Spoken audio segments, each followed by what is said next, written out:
Welcome. Welcome to a very special episode of the Killer Author Club. This is our last episode of 2024, if you can believe it. The one and only Geneva Rose is braving the killer hot seat to celebrate the milestone with us, and we'll be talking all about the perfect marriage in just a minute. So grab your cocktail and your list of questions, and we will see you on the flip side. Welcome to the Killer Author Club. 3 best-selling authors talking about killing, of the fictional kind, with the best thriller and suspense authors in the business.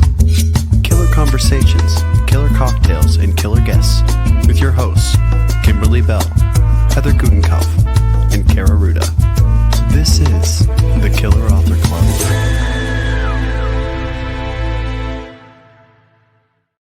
Will Geneva survive? Hello to all our new members in the Killer Author Club, our OGs online, or whoever's listening to our podcast. We are so glad to welcome you to the club. I'm Killer Heather Gutenkopf. And I'm Killer Kara Ruda. And I'm Killer Kimberly Bell. And tonight we have Killer Geneva here with us to answer every burning question about the perfect marriage. As I think you can guess, the marriage is not so very perfect, but we have tons to talk about along the way, along with the usual killer fun. So speaking of some fun, how about some killer fun in your inbox? The Killer's newsletter is chock full of killer bookish news. We only send it out once a month, no spam, we promise.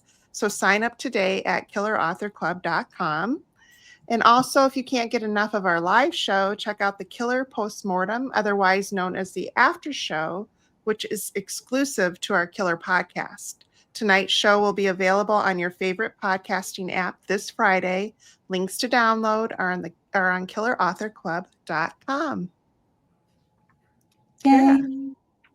All right. Geneva Rose is the New York Times bestselling author of several novels, including the multi-million dollar, I don't know about that. Bestseller, I hope so.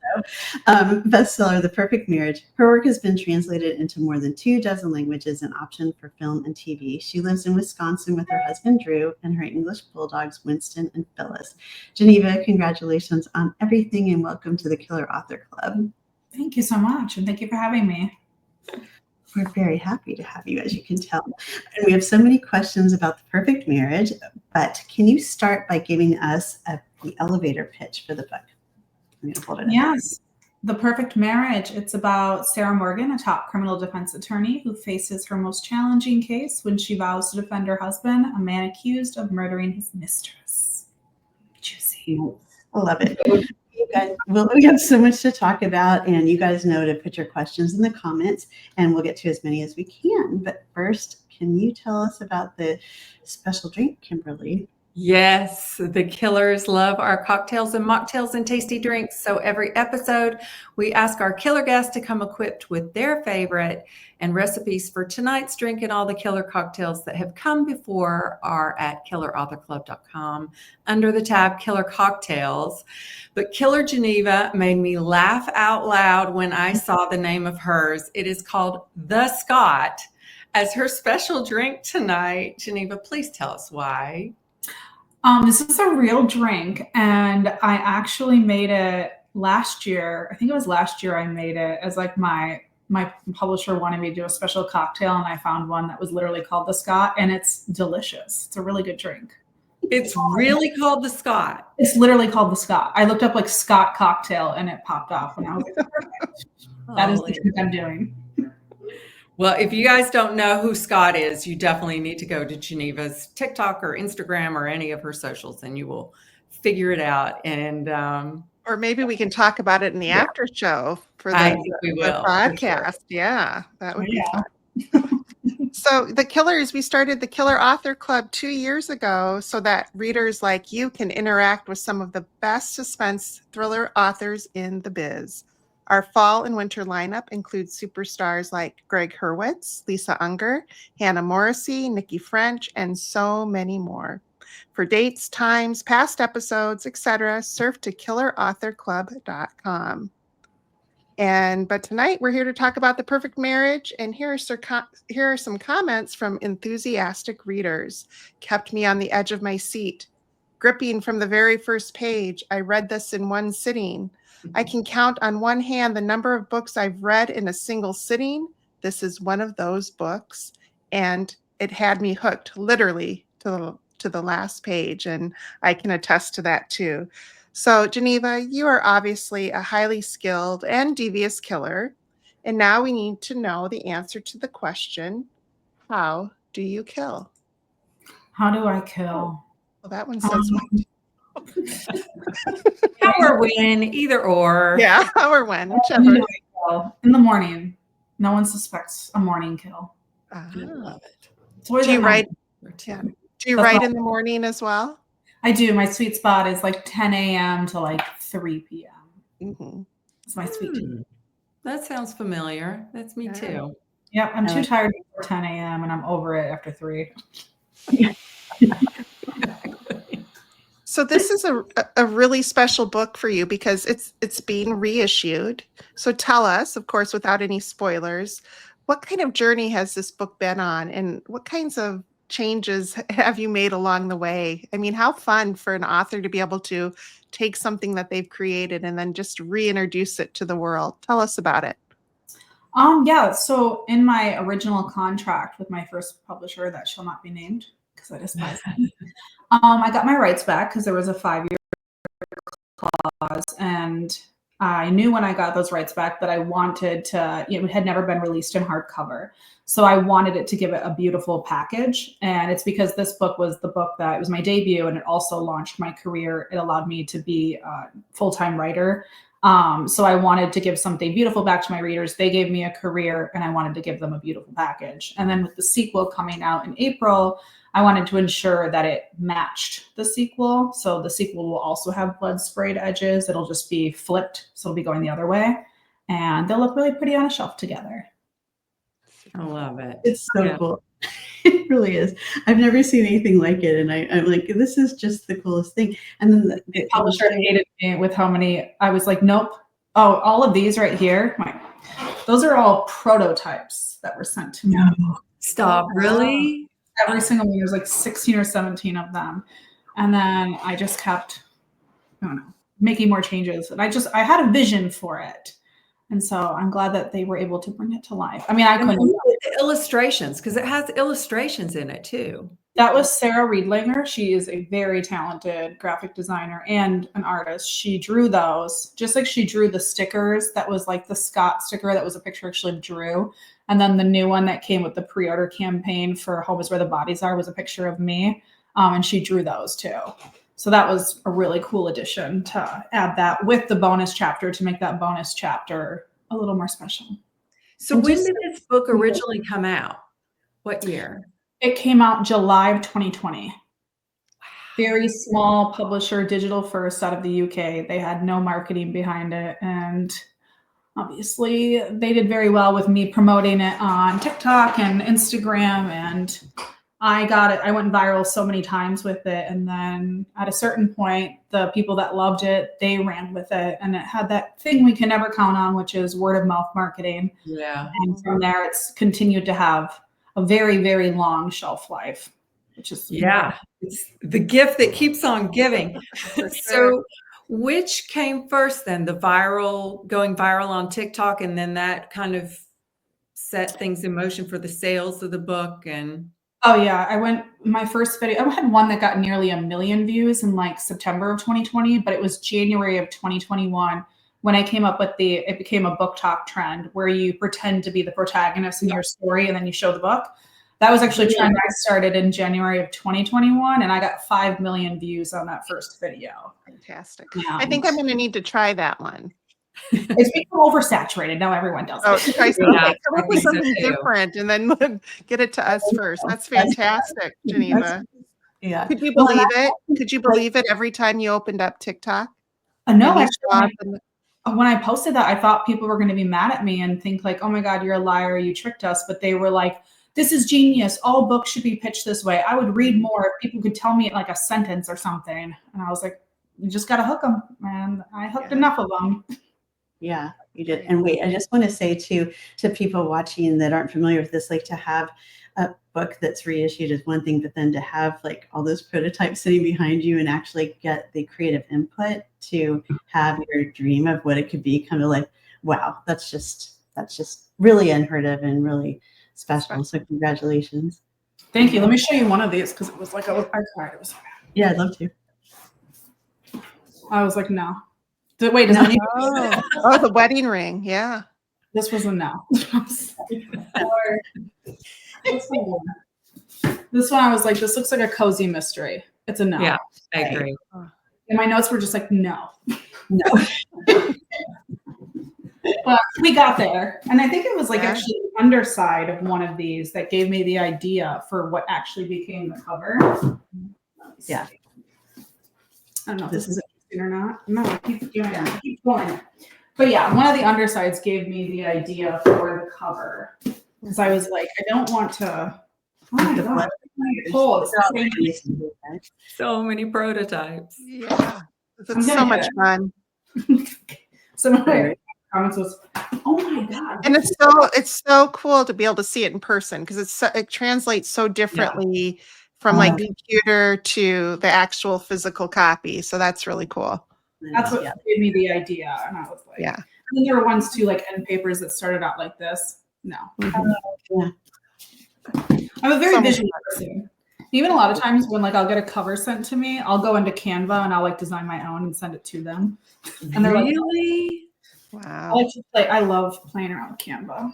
Canva can be addictive. It is a lot of fun. A time suck though. Yeah, for sure. That's like when I'm like procrastinating. I'm like, let me have fun in here. I don't have the talent to like really design something that would be the final thing, but I can give the vision. Right. Yeah, that's about it. So you have a fun story that I heard about you and your brother, because you wrote together with your brother about where the idea of the perfect marriage came from. And it made me laugh because he was like, no, but tell us a little bit about that. That was so much fun. Yeah, my brother and I like started writing like scripts, screenplays for fun. And then he and I got into it together. And he's like 7 years older than me. And we started writing scripts together and we started just doing comedy scripts, but I really wanted to write a thriller. So when people were like, how did this idea come to you? And it popped in my head when we were brainstorming. And I was just like, I think at the time the name was Rachel Sanford. And I was like, Rachel Sanford, top criminal defense attorney. And that little tagline. And then he's like, pretty sure that's The Fugitive. And I was like, is it? And he's like, yeah, that's The Fugitive. And I was like, okay. I wrote it down in a notebook. We didn't write it as a script. And I'd always wanted to write a book. I kept trying to write a book over the years, never making it past page 80. And then after I'd finished my first book, which was The Girl I Was, which was a speculative fiction that I wrote for myself, I wanted to write a thriller because it was my favorite genre to read. So I went back to that idea of Sarah Morgan, or it was Rachel Sanford, was stuck in my head. And I was like, oh, but it's The Fugitive. I can't write it. So then I was like, I've never seen The Fugitive. I have to watch this movie. So I went to Family Video. I rented it, brought it home. The disc would not work. It was too scratched. So then I had to rent it, pay like $5. And I rented the movie. I watched it. And then I called my brother up and I was like, the idea I had like 8 years ago is not actually The Fugitive. And he's like, it's not. And I'm like, no. And he's like, huh. And now to this day, he's like, well, if you would have wrote it earlier, it might not have been as good. So actually you owe your career to me. You gotta love brothers. Yeah. That's great. I love it. Well, I feel like we need to talk also about your other partner in crime, Drew, past tense draw. Anybody who's on your TikTok or Instagram or Facebook, I feel like we get to know you both as a couple. And you created an audio original together called Crime Times. Mm-hmm. Are you guys going to do any more collaborations together? I don't know. We haven't talked about it. With hashtag Crime Time, we would love to do a second season, but I don't think it's sold well enough. So, and audio is just hard. Anyways, audio originals, and that it was written like a script. I think we would like in the future, maybe. I mean, we had a lot of fun working together. Does he follow you around all day with a camera? No, I have to like force him to. Really? I'm like, I need to record a video, or like, hey, let's do a video together. And he'll be like, oh, I gotta go put on pants. I'm like, your legs aren't gonna be in it. By the way, he does like, I don't know what he does. We just moved, so he does a lot of little things around the house now. Oh, yeah. Always a million things to do. Yeah. People are on here. Drew is amazing. Drew, I don't know if he's over there. Yeah, he can hear. He sounds excited to be talking to us. Yeah, we're segment. You can come say hi. Everyone loves you. He's coming. Oh, Oh, he is? good. Okay, good. Yeah. What were you doing there? Oh, and he's bringing Phyllis. Oh, is Phyllis the Oh. new dog or the other dog? Which new dog? Oh my gosh. Oh my gosh. Adorable. That's Hi, Drew. so- Hello. Oh my gosh. What a beauty. Oh, Thank you for making a cameo. We love it. Yeah. That's so fun. Okay, you guys, should we talk about the story of the perfect marriage a little bit? Yeah. Okay. So Sarah is a smart, fierce attorney who is met with the unimaginable. She's representing her husband for the murder of his mistress. So you kind of talked about where the idea came from, but when you finally got to sit down and start writing it, your brother said, okay, fine, it's not putative. Like, where did you get the idea? And are you a pantser or a plotter, or how did this all come about? I'm a little bit of both. I will either outline the whole story, but it'll be very bare bones, or I'll outline like half the story. And that allows it, like the story to breathe, to characters to breathe. Because I remember with this one, I actually wrote a lot of this during like the first 50,000 words during NaNoWriMo, which I know NaNoWriMo is not it anymore. Very disappointing. But I wrote the first 50,000 words during that. And I remember like one of the twists at the end, not the main twist, another twist, came about during a writing sprint. And I was like, oh, that's it. That makes sense. And so that was like one thing that was like totally came out of nowhere. I did not expect it. And now it's like a huge part of The Perfect Divorce, which is really cool.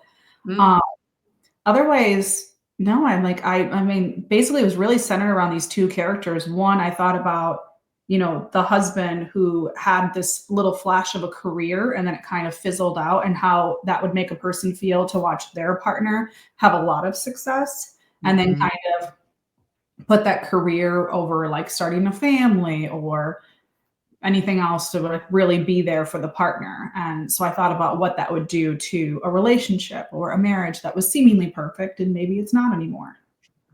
Yeah. Yeah, it was brilliant. And then The Perfect Divorce, which comes out in April, right? Yes. That picks up where this story leaves off.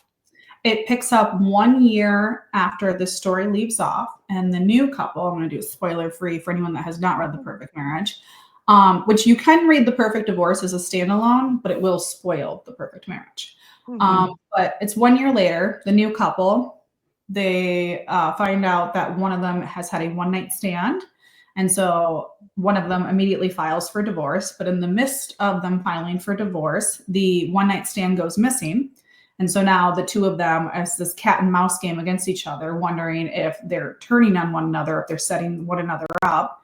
And then in the midst of that, the Kelly Summers case, this is what Adam Morgan was accused. That was the mistress he was accused of murdering in the first book, The Perfect Marriage, has been reopened. And yeah, multiple points of view. And it's a lot. Yes. And then again, we'll have the sprayed edges the other way. I have arms. I don't have the Let's see. That's Oh, love it. Yeah. Great. so yours, not mine. Yeah. Sisters. Now, will there be a third installment in the series, like The Perfect Remarriage, or will there be any, or is it kind of get tidied up?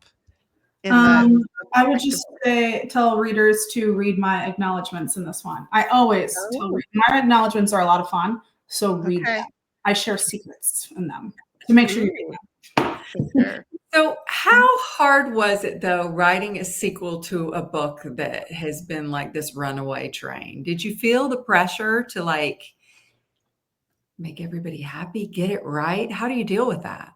It was extremely difficult, and it kind of reminded me of when I started writing my first book, where I, like, all the times I attempted, like the first book, second book, even the book I actually did finish, and where I realized I was in my own head. And I started writing The Perfect Divorce, and I was like 18,000 words in, and I just stopped. And usually when I stop writing, like, people always like, it's writer's block. And I think of writer's block as subconsciously, there's something wrong with your story. So I did all of my tricks and little trade that I do to get through a writer's block, which is talking to my husband about it, talking it out with myself, going for a walk, going for a drive, and then, or rereading it and reworking it. And I usually could always figure it out, but I couldn't. And I actually sequestered myself to a hotel in Fond du Lac, Wisconsin for 5 days because I was on deadline and I had stopped, and I had like a few months to finish this book. And I knew I wanted a lot of time after the first draft.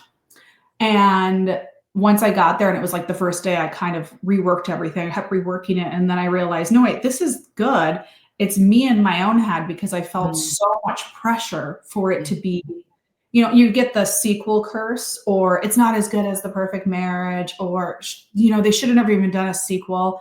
And so I put a lot of pressure, but early reviews have been very good, where a lot of people have said this is better than The Perfect Marriage. Oh, wow. That's amazing. Wonderful. And I'm like, how insulting to The Perfect Marriage. Yeah. Equally is good. How about that? Yeah. Well, a little holiday elf told us that you are publishing a post-apocalyptic romance coming out in the fall of 2025, and a horror book coming out in the fall of 2026. That's correct. How hard is it to hop genres? And how much do you write? Like, how fast do you write? Oh my God, I almost killed myself writing those books. Actually, one of them I haven't written yet. I have not written the horror yet. You better get to work. I wrote like the first, because it was originally a novella that's being expanded, which is going to be so different than the novella. The novella was never released. I never did anything with it. So I don't have to write a full book. Right. That's not due till summer of 2025, so I've got time. Yes. What was how does it feel to like jump different genres? Yeah. I really liked, the post-apocalyptic one, which I just finished copy edits on it today, is like horror, thriller, romance, action. It's unhinged is what I call it. But like that book, I loved writing because it felt like there were no rules, and I could get into the different genres I've written in, because I've written romance. I have the speculative fiction novel coming out. It's a re-release in hardcover in July of 2025. So it was like that type of stuff, the humor, the heart that was in that book. The thrills of like The Perfect Marriage, and like I bent a little bit into horror, and I think thrillers and horror can be very close depending on the type of horror. So I like switching the genres. I think it's fun, but like thrillers are my bread and butter. And when I can kind of make a genre almost like a thriller and do some other ones in there, that's fun too. Yeah, that's amazing. Congratulations on everything. And you guys, it's that exciting time. I know you're all wondering about this, but Geneva is giving away 2 copies of The Perfect Marriage to 2 lucky US viewers. Doesn't matter if you're watching on Facebook, Instagram, or YouTube. We scour the comments everywhere. We stream, but please make sure to shout out where you're from. And for a chance to win, correctly answer this question: a video on which social media medium shot Geneva and her first book to superstardom? That was an awkward way to ask that question, but you guys know what I mean. What social media channel? Yeah. What could it be? What could it be? That's so simple. Sorry. I said that's such an easy question. If they were paying attention at all. Really easy questions all the time. I know. We need it. New Year. All right, you guys, the Killers are big fans of independent booksellers, and we want to support them in any way. But please make sure to shout out where you're from. And for a chance to win. Oh, somebody have a tab open, or that was me. Okay, yeah. I'm like, oh no, I'm talking again. How am I talking again? I was like, are you repeating yourself? Yeah. Let's try this again. The Killers are big fans of independent booksellers and want to support them in any way we can, which is why we ask every author to tell us their favorite. And Geneva has chosen Blue House Books in Kenosha, Wisconsin. Geneva, please tell us why you love this bookstore so. I have done events at Blue House Books since my very first one I did events for, which was One of Us is Dead. And I've had an event there for, I think, every book since then. And they just did, I only did one event for The Perfect Marriage re-release on release day. And it was with Blue House Books. And they like rented out a theater for it, like a huge auditorium. So they've always been really supportive. And now they're closer. Actually, I think it's the same distance, even though I'm in Wisconsin. They're in Kenosha.